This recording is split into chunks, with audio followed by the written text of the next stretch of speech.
کہ جیسے ہی وہ علامات نمودار ہوں کہ اب اس ماں کے شکم میں ایک نسل جنم لینے والی ہے، وہ فوراً سجدہ شکر بجا لائے، اور اس کی کچھ تفصیل پچھلی نشست میں عرض کی جا چکی. اب دیکھیے کچھ ترتیب کے ساتھ کچھ اعمال انجام دینا ہے. وہ سجدہ شکر کے بعد عورت پہلا کام یہ کرے کہ وہ تمام گناہوں سے توبہ کرے. توبہ سے اس سلسلے کا آغاز ہونا چاہیے، ان اعمال کا. سچے دل سے توبہ کہ اب ایک نئی نسل جنم لینے والی ہے، اور ایک استغفار کی ایک تسبیح ضرور پڑھے.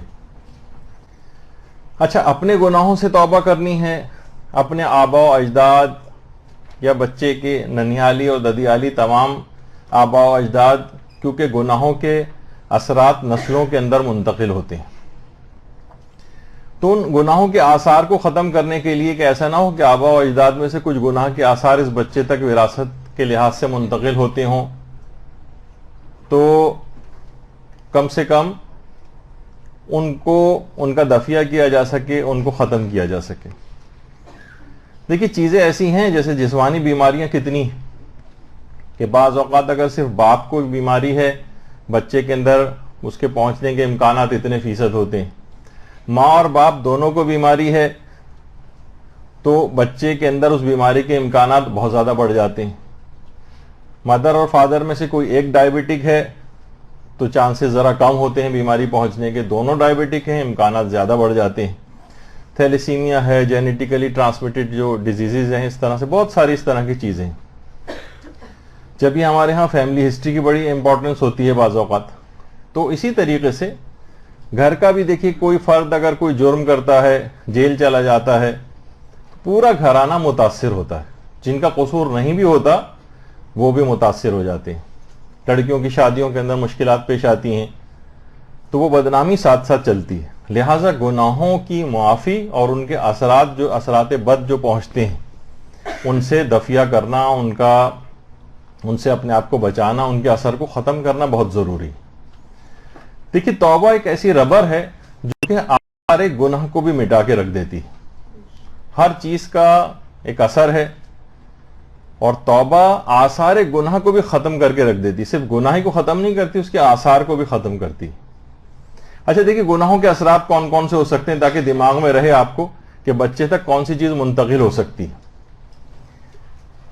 گناہوں کے اثرات، دیکھیے گناہوں کا پہلا اثر یہ ہے کہ یہ ہمیشہ گناہ اطاعت خدا سے روکتے ہیں.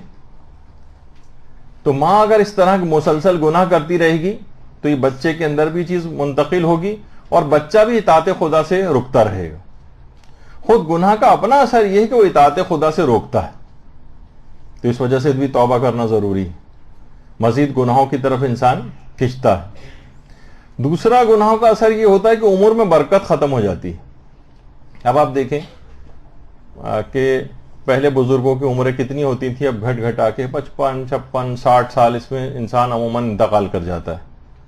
عمر میں برکت ختم ہو رہی. اب یہ جو پیدا ہونے والا بچہ ہے خود ہی کم عمر ہوگا، یہ کب نانا دادا بن سکے گا، نانی دادی بن سکے گی، کب یہ ان کی تربیت کر سکیں گے چھوٹے بچوں کی. اور اس طرح سے عمریں اتنی اگر کم ہو جائیں ان لوگوں کی تو بزرگ بن کے جو تربیت کرنی ہوتی ہے اس سے بھی لوگ محروم رہیں گے. ارادہ کمزور پڑ جاتا ہے. گناہ کرنے سے ہمیشہ توبہ کا ارادہ کمزور ہوتا ہے اور دوسرے گناہ کرنے کا ارادہ قوی ہوتا ہے. یہ ہمیشہ ہوتا ہے. تو توبہ کرنی یوں ضروری ہے کہ ہر گناہ جو ہے آپ کے انسان کے ارادے کو کمزور کرتا ہے. اطاعت کے ارادے کو کمزور کرے گا، نیکی کے ارادے کو کمزور کرے گا، اور گناہ کے ارادے کو طاقتور کرے گا. ایک اور گناہوں کا اثر یہ ہے جس کی وجہ سے توبہ کرنی ضروری ہے، گناہوں کی قباحت دل سے نکل جاتی ہے. اگر خود ماں کسی چیز کو گناہی طور نہیں سمجھ رہی، کہتی چلتا ہے میک اپ کر کے نامحرموں کے سامنے جانا، اس کو کوئی خاص گناہ ہی نہیں سمجھتی. پیروں کو چھپانا ہے نامحرموں سے، اس کو کوئی گناہ ہی نہیں سمجھتی اس کو ظاہر کرنا. تو گناہوں کی قباحت یہ دل سے نکلتی چلی جاتی ہے، اور انسان اسی وقت گناہوں سے بچ سکتا ہے جب اس کو برا سمجھتا ہو. نیکی تم اس وقت تک اختیار نہیں کر سکتے جب تک برائی کو برا نہ سمجھو. روایات کے اندر بھی یہ چیز آئی ہے. اور تمام گناہ جتنے بھی ہیں تمام سابقہ مجرم قوموں کی میراث ہیں. اگر سب گناہوں کو آپ دیکھیں، یہ جن پہ عذاب آیا ہے جن قوموں پر، یہ تمام ان قوموں کی میراث رہیں. گویا ماں ان گناہوں کو انجام دے کر ان سابقہ مجرمین قوموں کی میراث کو اپنی اولاد کے اندر منتقل کرتی. بہت خطرناک بات ہے. تو یہ گناہوں کی جو عادی ماں ہے، یہ مجرمین کی میراث کو اولاد میں منتقل کرنے والی. اس وجہ سے اس کے لیے توبہ کرنا بہت ضروری.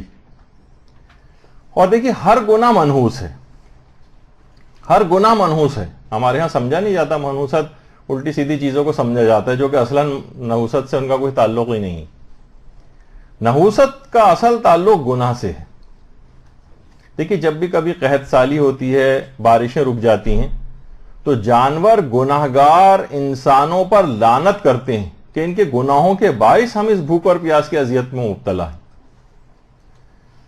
تو ہر گناہ منحوس ہے، اور یہ نحوست کے ساتھ ہی بچہ پیدا کرنے والی ہے. نحوست کے اثرات بچے میں منتقل ہوں گے. اس کے علاوہ گناہوں سے عقل کم ہوتی ہے. بچوں کا مینٹل لیول اور اس لحاظ سے وہ کمپیوٹر اور وہ چلانا آنا، یہ ان کی عقل کی نشاندہی نہیں کر رہے. عقل مند نہیں ہیں لوگ.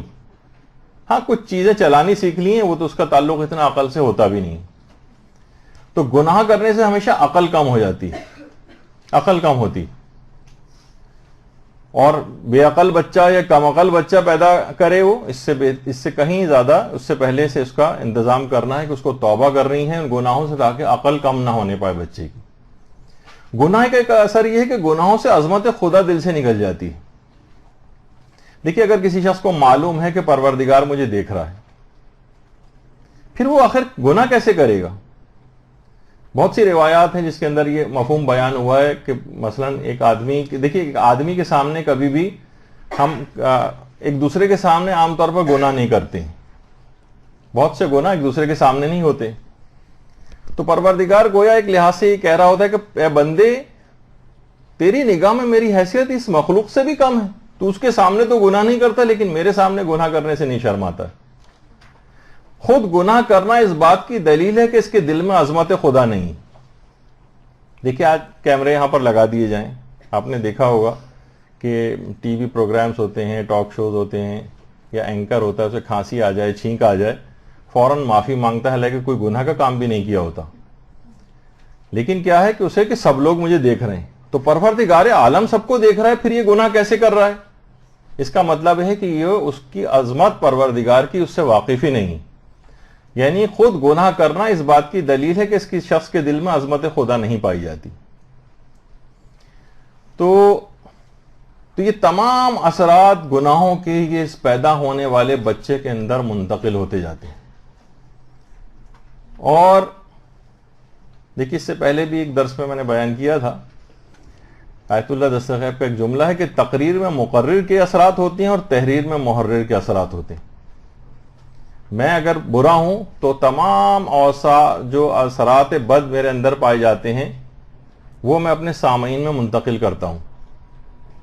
اور اگر کسی میں کوئی اچھائی پائی جاتی ہے، کوئی اچھا مقرر آتا ہے اور آپ اس کو بیٹھ کر سنتی ہیں، تو تمام نیک اوصاف وہ حاضرین میں منتقل کرتا ہے. تحریر آپ بری تحریر پڑھتی ہیں تو گویا وہ جو لکھنے والا ہے وہ اپنے اثرات بد منتقل کرتا ہے، کیونکہ تحریر میں محرر کے اثرات ہوتے ہیں. تو یہ چیزیں ساری کاؤنٹ کرتی ہیں. یعنی لکھی ہوئی چیز بھی اثرات منتقل کرتی ہے، کہی ہوئی چیز بھی اثرات منتقل کرتی ہے، گناہ بھی اثرات منتقل کرتے ہیں. یہ تمام فیکٹس ہیں. تو دیکھیے کتنی ہی روایات میں یہ بات آئی ہے کہ پیغمبر اسلام ختمی مرتبت صلی اللہ علیہ وآلہ وسلم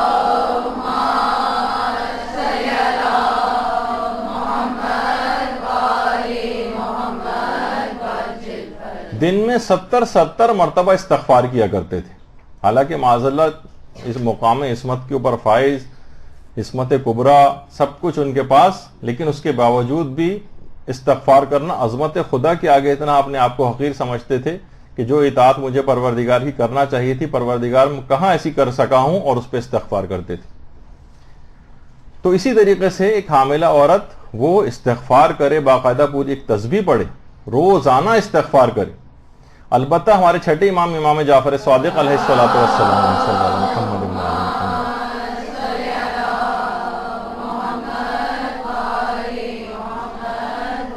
وہ فرماتے ہیں کہ اگر کوئی شخص روزانہ، اور اگر یہ ہر نماز کے بعد ہو جائے تو کیا کہنا، اور بہت سی تعقیبات نماز کی کتابوں میں بھی یہ دعا آپ کو مل جائے گی. یہ جو دعا ہے اس کے متعلق امام فرماتے ہیں کہ اگر کوئی شخص اس کو روزانہ پڑھے تو خدا اس کو روزانہ اس دعا کو پڑھنے کے نتیجے میں 45 لاکھ نیکیاں اس کے نامہ اعمال میں لکھے گا، 45 لاکھ گناہ ہر دفعہ اس کے معاف ہوں گے، اور 45 لاکھ درجات اس کے بلند ہو گئے، اور گویا وہ روزانہ 12 ختم قرآن کرنے کا اس کو ثواب ملے گا.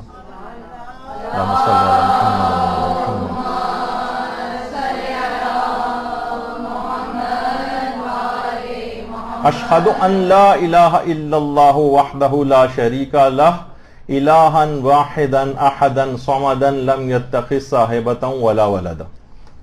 باقاعدہ ثواب الاعمال میں شیخ صدوق نے اس روایت کو لکھا ہے.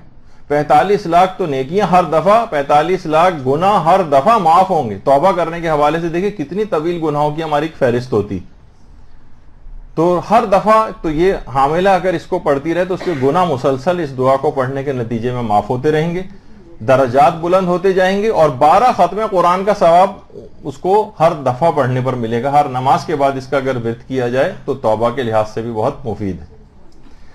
اچھا، دوسری ایک اور چیز وہ بھی ہمارے چھٹے امام امام جعفر صادق علیہ الصلوۃ والسلام نے بتائی ہے.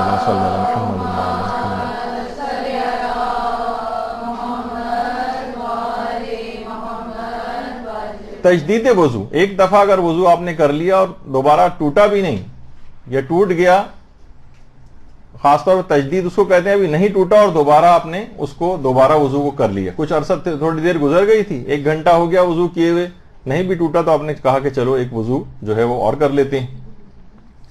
تو روایات میں کہ بغیر استغفار کے بھی پروردگار گناہوں کو معاف کرتا رہتا ہے جو تجدید وضو کرتا ہے. آپ متوجہ بھی نہیں ہیں توبہ کی طرف تب بھی خود.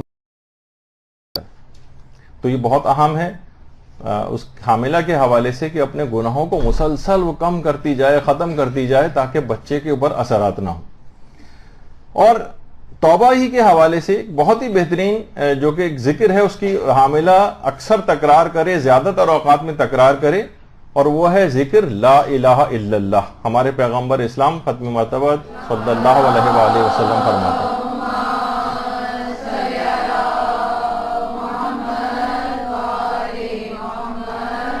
فرماتے ہیں کہ یہ ذکر لا الہ الا اللہ ہر حال میں گناہوں کو تباہ و برباد کر کے رکھ دیتا ہے. اور فرماتے ہیں کہ یہ ذکر تو نہ صرف زندگی میں بلکہ موت کے وقت، بلکہ دوبارہ اٹھائے جانے تک انسان کا مونس و مددگار ہے. یہ ہر وقت اس کا ذکر کرتے رہنا چاہیے، اتنا بہترین ذکر ہے. اور روایات کے اندر یہ بھی چیز آئی ہے کہ جب بھی انسان ذکر کرتا ہے لا الہ الا اللہ تو جتنے بھی اس کے گناہ ہوتے ہیں ان کی تعداد کے برابر نیکیاں اس کے نامہ اعمال میں اضافہ ہوتی رہتی ہیں. اور یہی وجہ ہے کہ علامہ سید محمد حسین طباطبائی ان کے متعلق ملتا ہے کہ ہر وقت ان کے ہونٹ ذکر خدا میں مشغول رہتے تھے، اور ان کے اندر خصوصیت کے ساتھ ایک ذکر اور ہوتا تھا جس کو کہتے تھے، فرماتے تھے، علماء نے بھی اس کو لکھا ہے کہ وہ ذکر لا الہ الا اللہ کی بہت ہی زیادہ کثرت سے اس کا ورد کرتے تھے. اور علماء یہ بھی فرماتے ہیں کہ یہ واحد ذکر ایسا ہے کہ آپ نہیں چاہیں کہ لوگوں کو آپ کا ذکر اور اذکار کرنا پتہ چلے. یہ واحد ذکر ایسا ہے جس میں ہونٹوں کی اور زبان کی حرکت بھی ضروری نہیں ہے، آپ تجربہ کر کے دیکھ سکتی ہیں، بغیر حرکت کے بھی پڑھا جا سکتا ہے. تو یہ بہت ہی اہم چیز ہے. اور یہ تو صرف یہ کہ ان اذکار اور دعاؤں کے نتیجے میں اپنے آپ کو، اپنے گناہوں کو معاف کروائے وہ، اور جو قابل اصلاح چیزیں ہیں ان کی اصلاح بھی کرے. مثلا ظاہر ہے کہ خالی فقط یہ زبانی اس قسم کی توبہ بہت سے گناہوں میں کافی نہیں ہے. بہت ساری نمازیں قضا ہیں اس کی، وہ اپنی کچھ نہ کچھ قضا نمازیں بھی اتارنے کی کوشش کرے. بہت سے گناہ ایسے ہیں جو فقط صرف زبانی معافی نہیں ملتی ہے ان کی استغفار کرنے سے، عملی طور پر ان کی قضا بھی انجام دینا ہوتی ہے، تو اس کی طرف بھی متوجہ رہے. امانتیں اگر کسی کے رکھی ہیں تو وہ واپس کرے، قرضے اگر کسی کے لیے لیے ہوئے ہیں تو وہ واپس کرے. ان سابقہ گناہوں سے پاک صاف ہو کر ایک پاکیزہ زمین میں بچے کی تربیت کا آغاز کرنا ہے. اس وجہ سے کہا کہ شکر خود پروردگار کے بعد اس کو چاہیے کہ وہ استغفار کی ایک تسبیح پڑھے، کچھ خصوصیت کے ساتھ کچھ استغفار ان کو ورد میں رکھے، اور جو قابل اصلاح چیزیں ہیں جو ان میں عمل کرنا پڑتا ہے تب ان کی معافی ملتی ہے، قضا چیزوں کی ادائیگی ان کا اقدام کرنا شروع کرے. برحمتك يا أرحم الراحمين وصلى الله على محمد وآله الطاهرين.